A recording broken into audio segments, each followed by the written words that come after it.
The cameras were rolling. The most powerful man in New York, Alistair Devereux, was about to announce his $10 billion legacy. He placed a proud hand on his pregnant wife's stomach, smiling for the world. But his wife, Serafina, didn't smile back. She stepped to the microphone, her hands shaking, and delivered 3 sentences that didn't just end a marriage, they destroyed an empire. What did she know? And why did the world's most controlled man completely, violently lose his mind? Stay with us as we uncover the lie that brought a king to his knees. The Devereux penthouse on Central Park South was less a home than a mausoleum of modern art. The white marble floors clicked icily under Serafina Ashford Devereux's heels, a lonely sound in the cavernous, glass-walled space. The air was climate-controlled to a precise 68 degrees, not for her comfort or even the comfort of their unborn child, but for the preservation of the Francis Bacon triptych in the foyer and the Gerhard Richter that dominated the living room. It was a coldness that had seeped into her bones over 3 years of marriage, a sterile, museum-like silence, punctuated only by the distant, muted hum of the city 30 floors below, and Alistair's voice, which never seemed to rise above a controlled, boardroom monotone. Serafina was 7 months pregnant. The child, a boy, was already destined for greatness according to Alistair. He was the Devereux heir, a phrase Alistair used with the same proprietary pride as he used for his new Gulfstream G700 or his majority stake in Devereux Holdings. This morning, however, the silence was different. It was heavy, charged. Alistair was in his study, a chamber of polished mahogany and smoked glass, practicing his speech. Today was the most important day of his public life.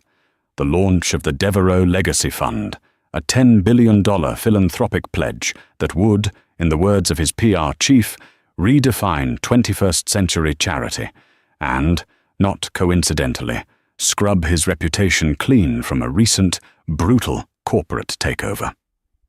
Serafina stood in their bedroom, a room so vast it felt empty, even when full of priceless antiques. She was looking not at her reflection, but at the iPad she held in trembling hands. It was Alistair's personal device, the one he thought was secured by facial recognition and a complex alphanumeric password. But Alistair, a man who could anticipate global market shifts, had made one critical, arrogant mistake. He underestimated his wife. He assumed her background in art history made her a beautiful, simple creature. He forgot that her mind, the mind that could trace the provenance of a lost Caravaggio, was built on an obsession with detail. She hadn't been looking for anything. Not really. She had just been trying to find the restaurant reservation for their anniversary dinner last week, a dinner he had cancelled for a last-minute board call. But she had found something else. A folder, hidden within a decoy finance app, labeled Project Legacy. It wasn't philanthropy. It was a string of encrypted emails with a private clinic in Zurich, Switzerland. It was invoices for procedures Serafina had never heard of. It was genetic sequencing charts. And then the final document, the one that made her physically sick, a comprehensive medical file. It was her medical file. She saw dates and times she had supposedly been at this clinic, but she'd never been to Zurich. She'd been in New York at her regular OB/GYN appointments with Dr. Peterson. Then she cross-referenced the dates. They were the same dates. The blood drained from her face. The prenatal vitamins Dr. Peterson prescribed. The enhanced nutrient IVs. Alistair's private concierge doctor, Dr. Martin Cole, insisted she take weekly for the baby's health.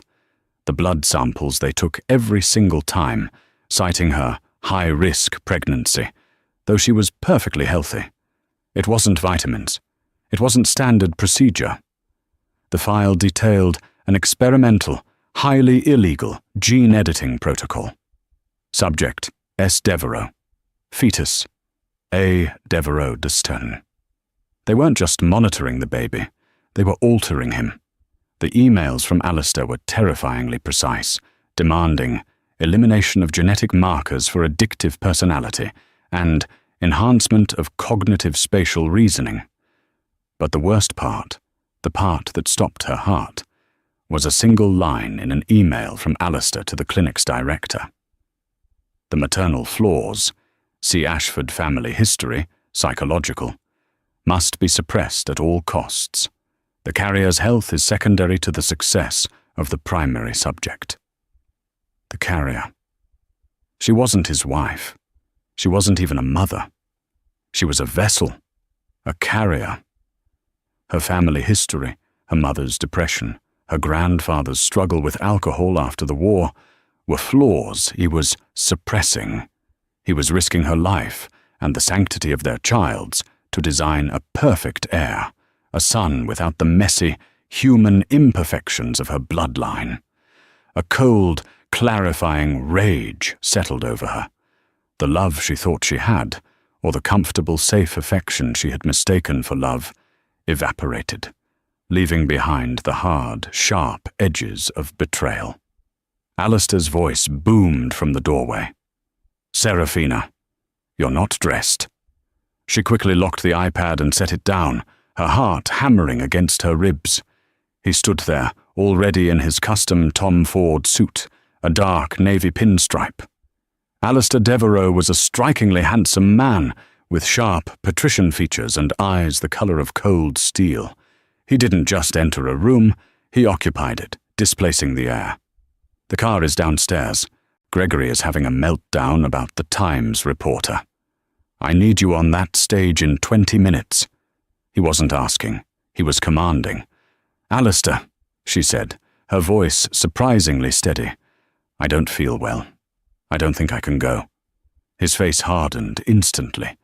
The mask of the charming philanthropist fell away, revealing the ruthless CEO beneath. "Don't be ridiculous. You're pregnant, not dying. You are the centerpiece of this announcement. A man, his pregnant wife, his legacy. It's the narrative. You will be there, you will smile, and you will look adoringly at me when I speak about our son. Is that understood?" She looked at him, really looked at him. Perhaps for the first time, she saw the man who called her a carrier. "Yes," Serafina said, the word tasting like ash. "It's understood. I just need a moment to get ready." 15 minutes. He turned and left, his footsteps echoing on the marble. The moment he was gone, Serafina walked to her jewelry box. She pulled out her phone, a simple, non-networked burner phone she'd bought for cash 6 months ago, after a flicker of suspicion she'd dismissed as paranoia. She dialed the only number in its contacts. It rang once. "Camilla, it's me. He's gone. I'm on my way." "Yes, I have it. I have all of it. He has no idea. He just called me the centerpiece. He's about to find out exactly what kind of centerpiece I am." She hung up, took a deep, shuddering breath, and walked into her closet. She didn't choose the soft beige maternity dress Alistair had laid out. She chose a dress the color of blood. The grand ballroom at the Pierre Hotel was suffocating.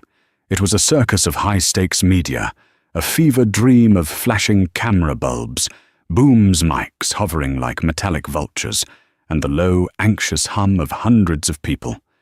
The air smelled of stale coffee, expensive perfume, and corporate desperation. Gregory Shaw, Alistair's perpetually panicked head of public relations, was buzzing near the entrance, his face pale and slick with sweat, whispering frantically into a headset. "No more questions about the Apex acquisition. This is philanthropy, philanthropy, philanthropy, and I want Sarah Jensen from the Times in the front row. She's the one we need to flip." Serafina arrived through a private entrance, flanked by 2 of Alistair's personal security team, men she realized were not there to protect her, but to handle her. She felt like a show pony being led to the ring. Her red dress was a stark, defiant slash of color against the ballroom's muted gold and cream decor. She was composed, her face a mask of serene neutrality, but inside, her entire nervous system was screaming. Her hand rested on the slight swell of her stomach, a protective, primal gesture. This was no longer about her. It was about the child she had to save from its own father. Alistair was already on the dais, schmoozing with the mayor and a few select board members. He saw her, and his eyes lit up, not with love, but with approval. The red dress was bold. It would play well on camera. He gestured for her to join him, his smile a brilliant, predatory flash of white. "There she is," he said, his voice amplified by the microphone as he took her hand. The crowd applauded. "My beautiful wife, Serafina. Glowing, isn't she?" He pulled her to his side, his arm a possessive steel band around her waist, his hand splaying possessively over their child. Serafina smiled. It was the best performance of her life. She let him guide her to her seat, a plush velvet chair just behind the imposing mahogany podium bearing the new Devereaux Legacy Fund logo. "Ladies and gentlemen of the press, members of the board, esteemed guests," Alistair began, his voice resonating with practiced sincerity. He was a master. He spoke for 20 minutes, weaving a tapestry of compassionate capitalism. He talked about his own humble beginnings, a complete fabrication. His father had left him $500 million, and his profound, newly discovered need to give back. "Legacy isn't about the buildings we put our names on," he said, his eyes scanning the front row, locking with Sarah Jensen's. "It's not about the bottom line or the Q4 earnings. It's about the future. It's about the world we leave for our children." As if on cue, he turned and gestured to Serafina. "When I learned I was going to be a father, when my brilliant, wonderful wife Serafina told me we were bringing a son into this world, everything changed." Serafina felt the cameras swing to her. She kept the smile plastered on her face, a brittle, fragile thing.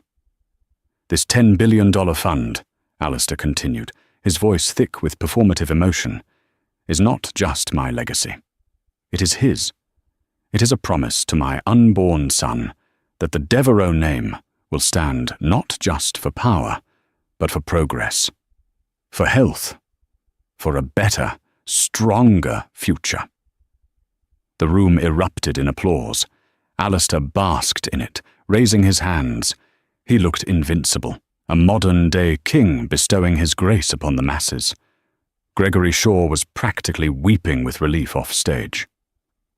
"And now," Alistair said, turning to her, his eyes shining with triumph, "I want to invite the woman who made all this possible, the love of my life and the mother of my heir, Serafina, to say a few words."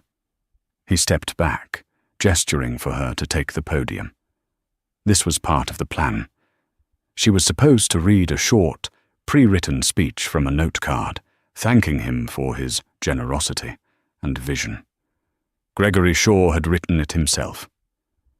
Serafina stood. The ballroom fell silent. The hundreds of cameras refocused, their lenses like a firing squad. She felt a bead of sweat trace its way down her spine. She walked the few steps to the podium, the clicking of her heels the only sound. Alistair gave her a supportive wink, a grotesque parody of a loving husband. She reached the microphone. She looked out at the sea of expectant faces. She saw Sarah Jensen, pen poised. She saw the TV cameras with their glowing red live lights. She saw Alistair, smiling, radiant in his arrogance. And then she saw Camilla Rodriguez, her friend, and, as of this morning, her lead counsel, standing quietly at the back of the room, next to the main exit. Camilla gave her a single, almost imperceptible nod. Serafina took a deep breath. She looked down at the note cards Gregory Shaw had given her, the saccharine, empty words blurring before her eyes, With a flick of her wrist, she slid the note cards off the podium. They fluttered silently to the floor. A nervous cough rippled through the press corps. Beside her, Alistair's smile tightened by a fraction. "My wife, a believer in speaking from the heart," he ad-libbed, a hint of steel in his voice. Serafina leaned into the microphone. Her voice was low, clear, and carried to every corner of the room. "Thank you, Alistair," she began, her eyes locking onto his. "You've always been a master of public perception, a true artist of the narrative."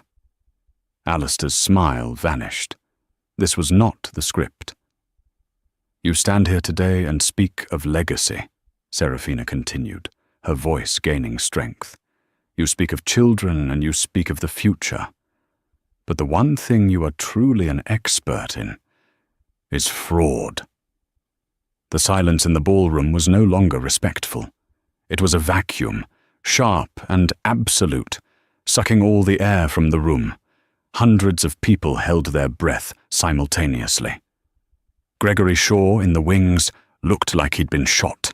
He lunged for the soundboard, whispering, "Cut the mic! Cut it!" But the tech, frozen in disbelief, just stared at the stage. Alistair's face, a moment ago so full of benevolent charm, had frozen. "Serafina!" he hissed, stepping toward her, his smile a grotesque, painted-on grimace. "What do you think you're doing? She's just a little overwhelmed." He laughed, a short barking sound. "The pregnancy hormones, you know." He reached for her arm. Serafina snatched it away as if he were on fire. "Do not touch me," she commanded, her voice amplified into a deafening boom. "And do not dare speak of my pregnancy." The cameras were no longer just flashing. They were a solid, blinding wall of light. The rapid clack, clack, clack of keyboards was the only sound. Sarah Jensen of the Times was typing so fast it looked like her fingers were blurring. "You're right about one thing, Alistair," Serafina said, turning back to the microphone, her gaze sweeping over the stunned audience. "This is about legacy, and it is about our child. Which is why I am announcing today, in front of God and all of you, that I am filing for divorce, effective immediately." A collective gasp, a roar of shouted questions erupted. "Mrs. Devereux, what is she saying? Alistair, is this true?" Alistair's mask didn't just crack, it shattered.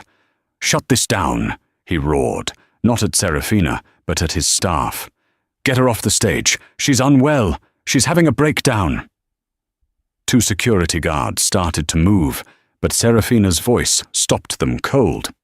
"If you take one more step, you will be named as accessories in the criminal complaint." The guards froze. All eyes snapped back to her. "Criminal complaint? Serafina, you are making the biggest mistake of your life," Alistair seethed, his voice a low, venomous promise, dangerously close to the live microphone. "You will leave this building with nothing. You will be destroyed." "You want to talk about destruction, Alistair?" She shot back, her voice ringing with cold fury. "Let's talk about Project Legacy. Let's talk about the Zurich Institute for Genetic Purity. Does that sound like philanthropy to any of you?" A new, more confused murmur went through the crowd. Sarah Jensen's head snapped up. She knew the name. She'd heard rumors of that clinic, whispers of eugenics and designer babies for the ultra-rich, but had never found a source. Alistair went white. He knew that name. He knew she could not possibly know that name. He lunged for the microphone bank, trying to physically rip it from the podium. "She's lying. She is profoundly ill. Someone call her doctor." "Oh, I'll be calling my doctors, Alistair," Serafina said, shrinking back from his lunge, her hand protectively on her stomach. "I'll be calling all of them, especially Dr. Martin Cole, the man who has been injecting me with experimental, non-FDA-approved genetic sequencing drugs for the last 4 months under the guise of Prenatal vitamins. The room exploded. This was no longer a domestic dispute. This was a horror story. "She's insane!" Alistair yelled, his voice cracking, his polished composure completely gone. He was frantic, his eyes darting around, looking for an escape, for someone to fix this. She's been poisoned against me. By Marcus Thorne." It was a fatal mistake. Naming his biggest business rival, Marcus Thorne, in this context was a tactical blunder of catastrophic proportions. It instantly gave credibility to the idea that there was something to be poisoned against. "Mr. Devereux," shouted a reporter from the Wall Street Journal, "are you accusing Marcus Thorne of conspiring with your wife? What is your relationship with the Zurich clinic?" "What drugs, Mrs. Devereux?" yelled another. "What did he do to the baby?" "He didn't do it to the baby," Serafina's voice cut through the chaos, clear as a bell. "He did it for himself." She held up a single sheet of paper. The flashes illuminated it. It was the first page of the file, the one with the header, Project Legacy, A. Devereux Textur, and the subheader, Maternal Flaw Suppression Protocol. "My husband is not a philanthropist. He is a monster," she stated, her voice shaking but full of conviction. "He is obsessed with his own DNA. He is so terrified that his son might inherit his own father's alcoholism, or my mother's depression, so terrified of a human child, that he has been using me and our unborn baby as his personal science experiment." She looked directly at Alistair, her eyes filled with a mixture of pity and disgust. "You're not launching a legacy, Alistair. You're launching a master race. Starting with a son you tried to build like one of your skyscrapers, cold, perfect, and completely inhuman." Alistair stared at the paper in her hand. His face was no longer pale.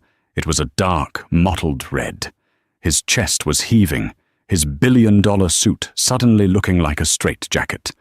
He was trapped, illuminated by 1,000 lights, his deepest, darkest secret laid bare for the world. "You," he whispered, the word a rasp. "You bitch." He didn't lunge for the paper. He lunged for her. The attack was clumsy, a blind surge of pure aristocratic rage. Alistair Devereux, the man who dined with presidents and moved markets with a whisper, lunged at his pregnant wife in front of the world's media. He never reached her. Two figures intercepted him simultaneously. The first was his own security guard, finally snapping into action, grabbing his boss by the biceps. The second, shockingly, was Camila Rodriguez, who had sprinted from the back of the room, moving with the speed of a linebacker. She put herself directly between Alistair and Serafina, her arm outstretched. "Don't you touch her!" Camilla yelled, her voice raw. "Get her out of here!" Alistair bellowed, struggling against his own security. "Get them both out! This is a private matter!" "It stopped being a private matter," Camilla shouted back, pulling a small USB drive from her pocket, "when you committed multiple felonies, Mr. Devereux, including aggravated assault with a medical proxy and severe violations of federal human experimentation laws." The room was utter pandemonium.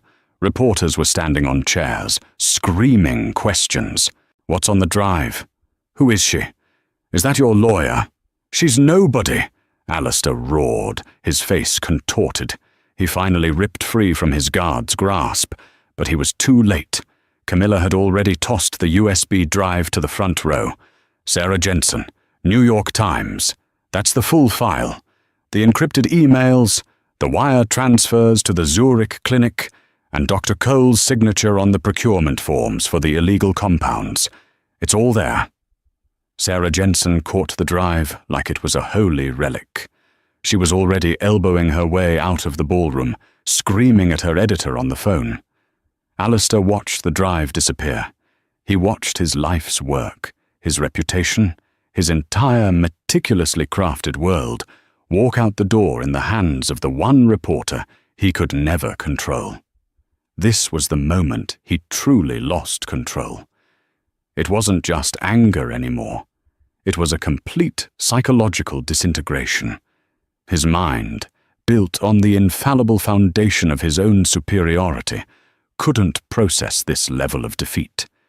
He, Alistair Devereux, had been outmaneuvered by her. "You think you've won?" he screamed, his voice pitching high and frantic. He wasn't talking to the press anymore. He was talking only to Serafina, who stood, protected by Camilla, watching him unravel. "You think you can take my son? You think you can walk away with my legacy?" He pointed a shaking finger at her stomach. "That is a Devereux. That is my blood. I built him, I perfected him. You are just the carrier," Serafina supplied, her voice quiet but amplified by the microphone she still stood before. That one word broke him. "I will sue you," he shrieked, his fists clenched at his sides. "I will take you to court. I will prove you are an unfit mother. I will prove you conspired with Thorn. I will.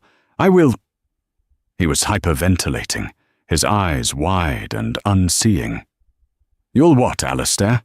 Serafina asked, her voice dangerously calm. "You'll tell the judge you've been illegally experimenting on him. You'll tell the world you violated my body and his? What judge do you think will grant you custody?" "He's mine." It was a primal scream, a sound that came from the very depths of his ego. "He's not," Serafina said. It was so quiet, so simple, that the room, which had been a wall of noise, fell instantly silent again. Even Alistair paused his tirade, his mouth half open. "What?" he whispered. Serafina took a step forward, back to the podium.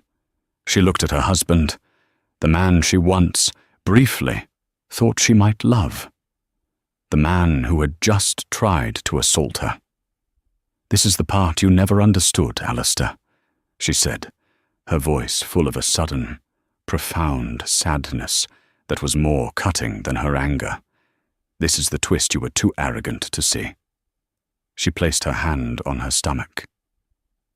"You were so obsessed with your bloodline, so obsessed with your own DNA, with passing on your superior genes and erasing my flaws. You spent millions, you broke dozens of laws, you violated my body, all to ensure the Devereux heir was perfect." She paused, letting the weight of the moment settle. "But you were too late, Alistair." She looked up, her eyes clear and unblinking, and delivered the killing blow. "The child I am carrying isn't yours." The silence that followed was not a vacuum. It was a physical weight, a dense, heavy thing that pressed down on every person in the room. Alistair Devereux froze, his body rigid, his arms still outstretched. The mottled red drained from his face, leaving a sickly, waxy pallor. His lips parted, but no sound emerged. He looked like a statue, a monument to his own spectacular ruin. The press was equally stunned. This was impossible. The story was already the biggest scandal of the decade. But this was a Greek tragedy. "What?" a reporter in the front row finally whispered, the word barely audible. "It's true," Serafina said, her voice resonating with the terrible calm finality of an executioner. She didn't look at the press. She looked only at Alistair, forcing him to see the truth in her eyes. "You remember before we were married, Alistair? You insisted on a prenuptial agreement. You insisted on a full medical workup. You were so thorough." He was still frozen, his mind clearly struggling to catch up with the reality that was crashing down upon him. "But I was thorough too," Serafina continued. "I had my own concerns. You spoke so often about your legacy, your blood." I worried. What if I couldn't perform? What if I couldn't provide the heir you so clearly demanded? She took a breath. "So I went to a fertility clinic. My own clinic. Not one of yours. Not one run by monsters. Just a simple, anonymous clinic. And I had tests done. All of them. She motioned to Camilla, who was now holding a new, thick manila envelope. Camilla didn't toss this one. She walked slowly, deliberately, to the podium and handed it to Serafina. "It turned out I was perfectly healthy," Serafina said. "But the doctors, they suggested that if I was worried about the pressure of conception, I should consider options, safeguards, for my own peace of mind." Alistair's eyes, wide and terrified, flicked to the envelope. He knew. In that instant, he knew. "You were so obsessed with your own genetic condition, the one you were hiding from me, the one you were trying to edit out of my son, that you never once considered a much simpler problem," Serafina said. She pulled the top sheet from the envelope. It was a lab report. "The condition you've been spending tens of millions to hide, Alistair, the one you were terrified of passing on, it doesn't just affect personality, does it? It affects everything. The clinic in Zurich, the one you paid to perfect your heir, was just taking your money. They were never going to succeed." She held up the report. "Your sperm count is 0, Alistair. It has been for at least a decade. You are, and have always been, completely sterile." The sound Alistair made was not human.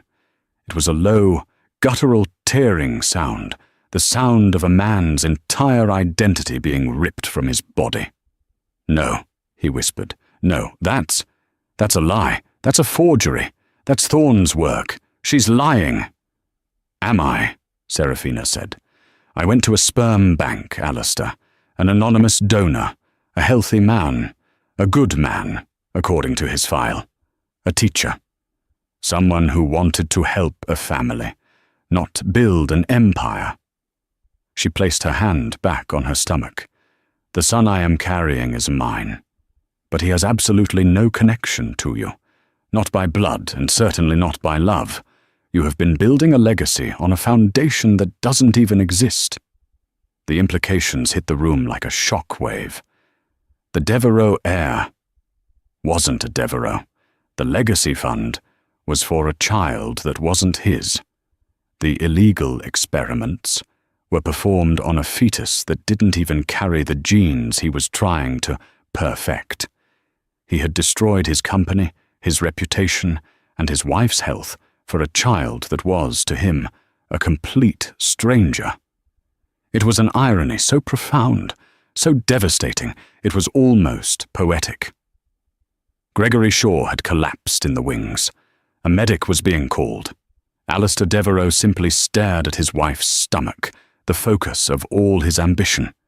His face, which had cycled through charm, rage, and panic, was now utterly, terrifyingly blank. The lights were on, but no one was home. He had been so thoroughly, completely beaten, that his mind had simply shut down. He looked at Serafina, his eyes empty. "My son," he whispered, one last time, a question. "No," Serafina said firmly. "My son, and you will never come near him." The dam of journalistic professionalism finally broke. It was a frenzy, a stampede. Reporters surged towards the stage, security guards forming a protective wall around Serafina and Camilla. Microphones were thrust forward. "Mrs. Devereux, who is the father? Alistair, is it true? Are you sterile? What will happen to Devereux Holdings? Are you pressing charges?" Alistair didn't hear any of it. He turned, slowly, like a man in a dream. He walked past his board members, who shrank away from him as if he were diseased. He walked past the chaos, past the screaming, past the wreckage of his life. He reached the edge of the dais, his movements stiff and robotic. And then his legs just gave out. He didn't faint. He crumpled. He collapsed onto the steps of the stage, his Tom Ford suit pooling around him, and stared blankly at the plush carpet, his hands limp at his sides. The great Alistair Devereux, the King of New York, the master of the universe, was broken. He hadn't just lost control. He had lost reality. Camilla put her arm around Serafina. "It's done," she whispered, her voice shaking. "Let's get you out of here." As security and Camilla escorted Serafina through the side exit, the last thing she saw was her husband, the man who wanted to build a perfect son, sitting catatonic on the floor, 1,000 cameras flashing in his empty eyes. The fallout was not a storm, it was an extinction-level event. Before Serafina and Camilla had even reached the black SUV waiting in the hotel's service alley, the New York Times website had a breaking banner. Devereaux heir a fraud. Wife alleges illegal genetic experimentation in explosive press conference. Husband Alistair Devereaux collapses. By the time they hit the FDR Drive, the stock for Devereaux Holdings, which Alistair had tied inextricably to his personal brand, had been halted by the Nasdaq. When it reopened an hour later, it didn't just drop. It evaporated. Billions in market value vanished in seconds. The story was a perfect, toxic cocktail of elements the media and the public couldn't resist. A billionaire's hubris, a scorned wife's revenge, a secret love child, and the terrifying, futuristic horror of designer babies and eugenics. Alistair was filmed being led from the Pierre, not in handcuffs, but in a way that was almost worse.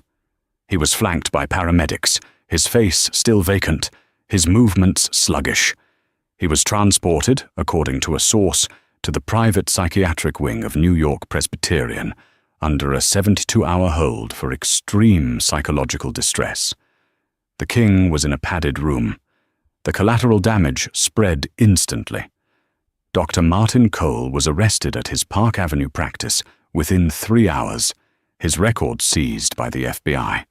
The Zurich clinic was raided by Swiss authorities, acting on an international tip from the FDA and Interpol.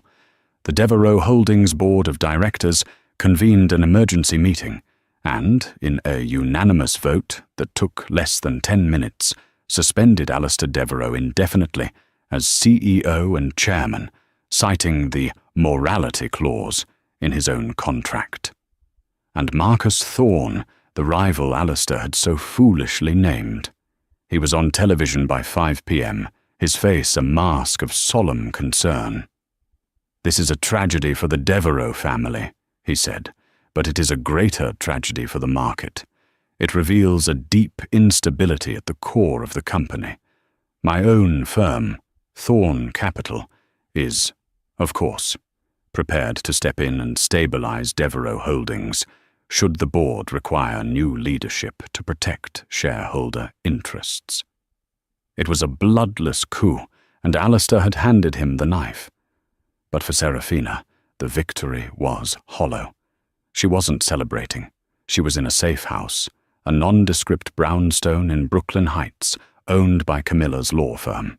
She spent the night not watching the news, but on the phone with a team of perinatologists, the best in the country, who were analyzing the files from the USB drive.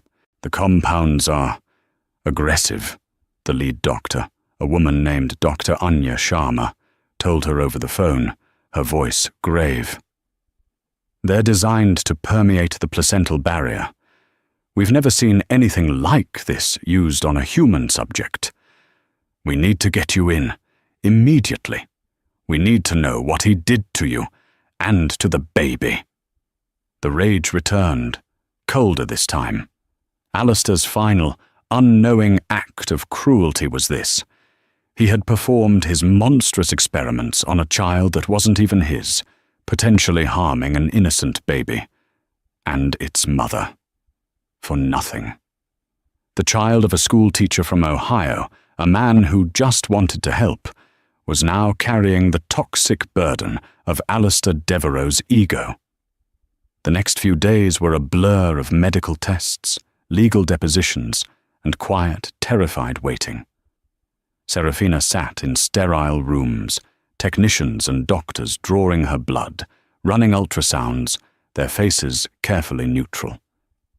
"The good news," Dr. Sharma finally told her, after 48 hours of agonizing uncertainty, is that the baby's core development looks normal.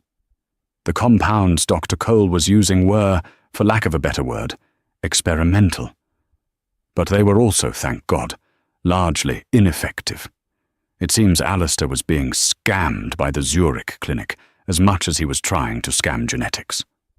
Serafina broke down, the sobs of relief racking her entire body. The baby was safe. Her baby was safe. But Serafina, Dr. Sharma said gently, we need to talk about you. Your blood work is concerning. The vitamin cocktail was not inert. It's put incredible strain on your kidneys and your liver. You are a high-risk pregnancy now, not because of your genetics, but because of what he did. We need to monitor you constantly. The fight wasn't over. It had just entered a new, more terrifying phase. Meanwhile, Alistair's 72-hour hold expired.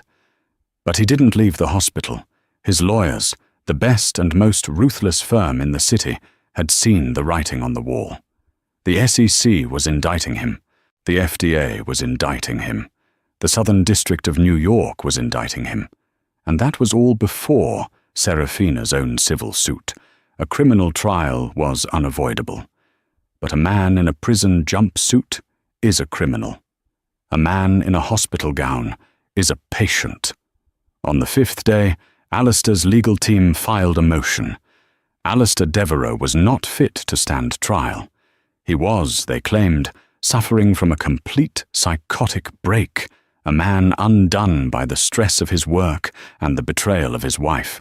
They painted Serafina as a calculating, monstrous gold digger who had faked a pregnancy with a donor, lied to her husband, and conspired with his rival to steal his company, a plot so cruel it had shattered his mind. "They're going to try and paint you as the villain," Camilla said, her face grim as she read the legal filing. "They'll say you drove him insane." "Let them," Serafina said, her hand on her stomach. She was sitting in the window of the brownstone, watching the rain fall. "He's the man behind the mask, Camilla. He showed the whole world who he was when he lunged at me. He showed them who he was when he screamed that I was a carrier. It doesn't matter what they say now. Everyone saw his real face. His lawyers are petitioning to have him moved to a private long-term care facility in Connecticut. Not a prison, not a state hospital, a country club with doctors." "It's still a cage," Serafina said, "and he built it himself." She knew, with chilling certainty, that Alistair wasn't faking his breakdown. A man like Alistair could survive prison. He could survive financial ruin. He could even survive public humiliation. But the one thing he could not survive, the one thing that could truly, fundamentally break him, was the knowledge that he was sterile, that his bloodline, the only thing he ever truly valued, ended with him. He had been rendered in his own mind completely and utterly pointless. The man behind the mask wasn't a king. He was just a terrified, empty shell, and Serafina had been the one to hold the mirror up to him. The winter that followed was brutal, but Serafina was safe. She had won her divorce settlement in a quiet, out-of-court proceeding. Alistair's lawyers, seeing the mountain of evidence against them and their client's non-responsive state, had folded. They hadn't fought for his assets. They had fought for his freedom, trading his fortune for an agreement from Serafina not to pursue additional criminal charges beyond what the state was already doing. She didn't take the penthouse. She didn't take the art. She didn't take a dime of Devereux Holdings' money. She took a single, lump sum payment, enough to ensure her child's future and her own, and walked away. She wanted nothing that carried his name. Alistair Devereux was never seen in public again. He was quietly moved to the private long-term care facility in Connecticut, a place called Silver Hill, where he would live out his days, attended by orderlies, staring at the manicured lawns. The great man of industry was gone, a ghost haunting his own empty legacy. Devereux Holdings was carved up and sold for parts, most of it absorbed by Marcus Thorne's company for pennies on the dollar. The Devereux name was removed from every building, every fund, every charity. Within a year, it was as if he had never existed. Spring came, and with it, new life. 2 months after the press conference, in a quiet, private room at the real New York Presbyterian, surrounded by Dr. Sharma and a team of specialists, Serafina gave birth to a healthy, screaming baby boy. He was beautiful. He was small, with a tuft of dark hair and a temper. And when he opened his eyes, they were a warm, clear brown. Not the cold steel of Alistair Devereux. Serafina named him Arthur. A simple, strong name. No middle name. No O2. Just Arthur Ashford. She moved out of the city. She bought a rambling, historic farmhouse in the Hudson Valley, a place with old trees and a wide porch. The sterile, cold silence of the penthouse was replaced by the sound of wind chimes, bird song, and soon a baby's laughter. Her life was no longer about galas or art auctions or maintaining an image. It was about 2 a.m. feedings and muddy walks and discovering the simple, profound joy of watching her son learn to grasp her finger. One afternoon, 6 months later, she was sitting on a blanket in her yard, Arthur asleep on her chest. Camilla drove up, a bottle of wine in her hand. "Well," Camilla said, settling onto the blanket and pouring 2 glasses. "It's official. The SDNY just closed their case. Alistair has been declared permanently mentally incompetent. He'll never see the inside of a courtroom or the outside of Silver Hill." Serafina nodded, gently rubbing her son's back. "It's done then. Really done." "It's done." Camilla took a sip of wine. "Was it worth it, Serafina? The terror, the scandal, all of it?" Serafina looked down at Arthur. She thought of the life he would have had. A life of cold precision, of being molded and edited, of being owned by a man who saw him as a product. A life of perpetual pressure to be the Devereux heir. Then she looked at the life he had now. A life where he would be free to be human. Free to have flaws. Free to be happy. Free to be loved for who he was, not what he was made of. "You know," Serafina said, her voice soft, "Alistair was right about one thing. It was about legacy." She kissed the top of her son's head, breathing in the smell of baby powder and sunshine. "This is mine." She was no longer the billionaire's wife. She was just Serafina. And for the first time in her life, she was completely, wonderfully free. 4 years passed. The name Devereux was a scar on the face of New York finance, a cautionary tale whispered in boardrooms, but no longer a headline. Alistair himself had faded from a man into a legal designation, permanently incompetent ward of the state. He resided at Silver Hill, but his mind resided elsewhere, in a fractured past no one could reach. He was, for all intents and purposes, gone. Serafina's life, in contrast, had bloomed. The farmhouse in the Hudson Valley was a true home, filled with the scent of baking bread, old wood, and the chaotic, wonderful clutter of a small child. Arthur Ashford was her entire world. He was a bright, laughing boy, with his donor father's warm brown eyes and a smile that lit up every room. He had Serafina's own curiosity, her love for stories and pictures. She had successfully built a fortress of normalcy around him, a life defined by muddy boots, finger painting, and trips to the local farmer's market, not by the cold, marble-floored prison of his conception. The trauma of those last months in New York had receded. The constant medical checkups for them both had, over time, yielded positive results. Arthur was exceptionally healthy. Serafina's own health, while requiring monitoring, had stabilized. Dr. Sharma had declared them both, cautiously, in the clear. The largely ineffective cocktail of drugs, it seemed, had been a failed, monstrous experiment that left no lasting mark. Serafina had allowed herself, finally, to believe it, until the day of the blocks. Arthur was 3, almost 4. Serafina was in the kitchen, half watching him play in the living room while she prepped dinner. He was quiet, as he often was when he was concentrating. He was using a simple, old-fashioned set of wooden blocks. She smiled, hearing the soft click, click, click of the wood. "Mama, look," he said. Serafina turned, wiping her hands on her apron. "What is it, sweet?" She stopped dead in the doorway. Her heart gave a single, painful jolt. He hadn't built a tower. He hadn't built a castle. On her antique rug, Arthur had constructed an elaborate, cantilevered bridge. It was perfectly balanced, using counterweights and trusses in a way that seemed to defy gravity.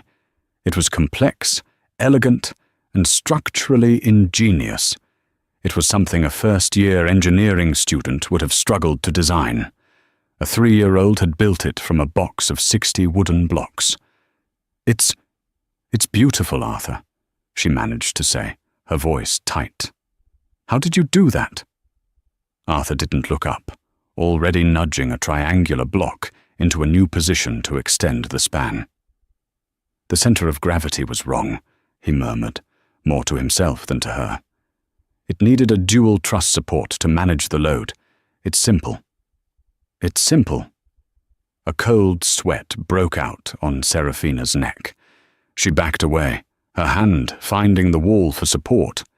It was just a bright boy. He was a gifted child. That's all it was. It wasn't that. That night she called Camilla, for the first time in months. "He built a bridge, Cam," she whispered, locked in her bathroom, the water running. "A bridge that... it wasn't normal." "Serafina," Camilla said, her voice patient but firm. "He's a smart kid. You're a smart woman. He's allowed to be smart. You cannot let what that bastard did poison your joy. You can't spend your life looking for Alistair's ghost in your son's toy box. He's gone. You won.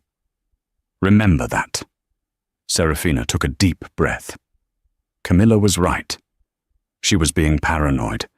It was the anniversary of the press conference, and it was making her jumpy. She was projecting her fears.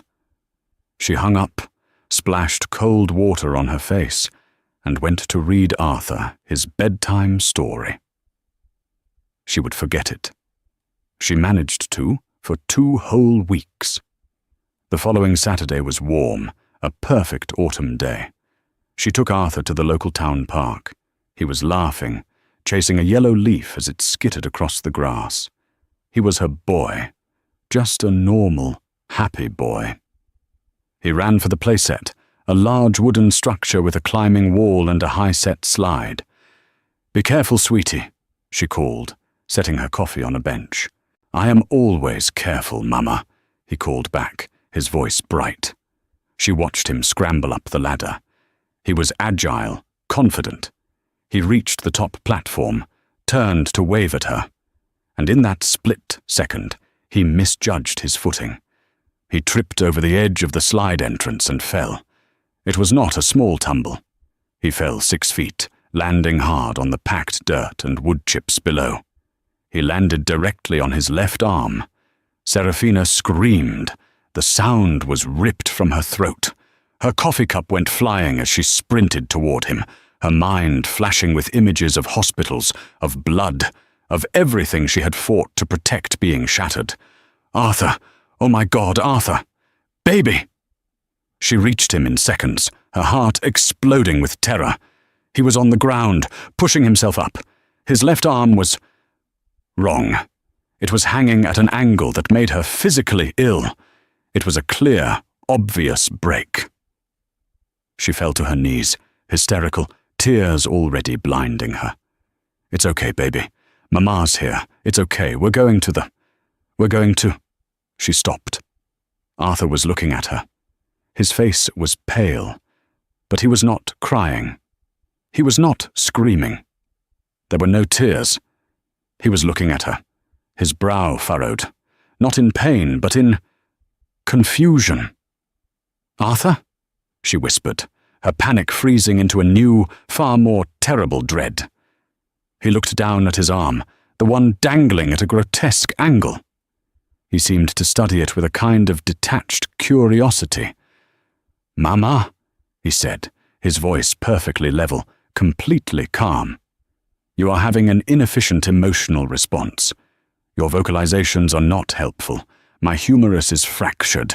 We need to go to the hospital to get it set." Serafina's blood ran cold. She stared at her son, her 4-year-old son, who was clinically diagnosing his own severe injury without a single tear. Doesn't it hurt?" she choked out. Arthur tilted his head, as if she'd asked a peculiar question. "The nerve endings are sending strong pain signals to my brain." "Yes," he said, as if describing the weather. "But it is not a productive sensation. It is simply data. Can we go now? The risk of a compound fracture will increase with movement." He stood up, cradling his broken arm with his good one, and started to walk calmly toward the parking lot, leaving his mother kneeling in the dirt, staring after him in absolute horror. The doctor at the hospital was amazed. "I've never seen anything like it," the ER doctor told Serafina, who was sitting in the waiting room, shaking so hard she could barely hold the clipboard. "He's the toughest kid in the world. He just sat there while we set the bone. Didn't flinch, just watched. You've got a little stoic on your hands." Serafina just nodded, her stomach a knot of ice.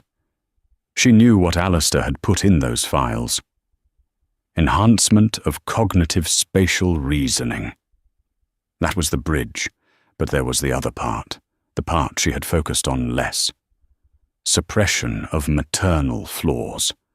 Her flaws, her mother's depression, her grandfather's weakness, her family's capacity for overwhelming emotion, for art, for passion, for pain. Dr. Sharma had been wrong. The experiment wasn't largely ineffective. It had been catastrophically, terrifyingly precise. Alistair had failed to build a genetic heir, but he had succeeded in something far more monstrous. He had put his mark on her child. She walked back into the exam room. Arthur was sitting on the table, his arm in a bright blue cast. He was swinging his legs, humming a tune from a cartoon. He looked normal. He smiled when he saw her. "Hello, Mama. They said I did well." Serafina's heart broke. She had saved her son from his father, but she hadn't saved him from his father's legacy. The battle wasn't over. It was just beginning. Alistair was in a padded room, but his ghost was here, in the room, looking at her through her own son's eyes, and she had no idea how to fight it. A story of incredible deceit and a mother's unbelievable courage. Serafina Devereux walked into that press conference as a billionaire's wife, a centerpiece for his ego. She walked out as a free woman and a protector for her unborn son. She proved that the most dangerous secrets are the ones hidden behind a perfect public image, and that sometimes the only way to escape a gilded cage is to burn it to the ground. What did you think of Serafina's incredible final move? Was Alistair's fate deserved? Let us know your thoughts in the comments below. This story took a lot of research to piece together, and if you enjoyed it, please show your support by hitting that like button, sharing this video with someone who loves a story of justice, and most importantly, click subscribe and ring that bell. You won't want to miss the next story we uncover.